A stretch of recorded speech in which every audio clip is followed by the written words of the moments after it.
আগে থেকে চিংড়ি মাছ ভেজে রাখা। এটা পেঁয়াজে সব রকম মশলা দিয়ে কষিয়ে নিচ্ছে। এটা দেওয়া হলো আদা রসুন পোস্ত টমেটোর পেস্ট। এটা এবার কিছুক্ষণ কষিয়ে নেবে। এটা কষা গেছে, কিছু পরিমাণ জল দিয়ে দিল। মাছগুলো এবার এতে দেওয়া হচ্ছে। এটা দেখতে খুব সুন্দর লাগছে। এর মধ্যে একটু দুধ দিয়ে দিচ্ছি।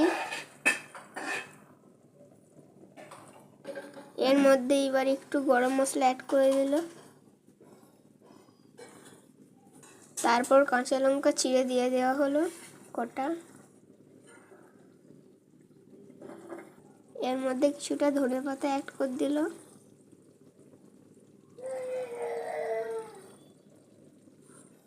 এটা এবার কিছুক্ষণের জন্য ঢাকা দিয়ে রান্না করে দেওয়া হবে। দিয়ে ঢাকনাটা দিয়ে দিলাম। এটা কিছুক্ষণ রান্না হয়ে যাওয়ার পর কিছু কাসুন্দি অ্যাড করা হলো।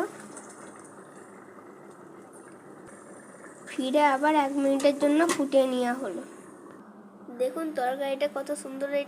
এটা মা আমার জন্য স্পেশালি বানিয়েছে। দেখুন গাইস কত সুন্দর হয়েছে। এটা তাহলে খেতে কত মজা হবে। আমি এইটা এবার গরম ভাত দিয়ে খাবো।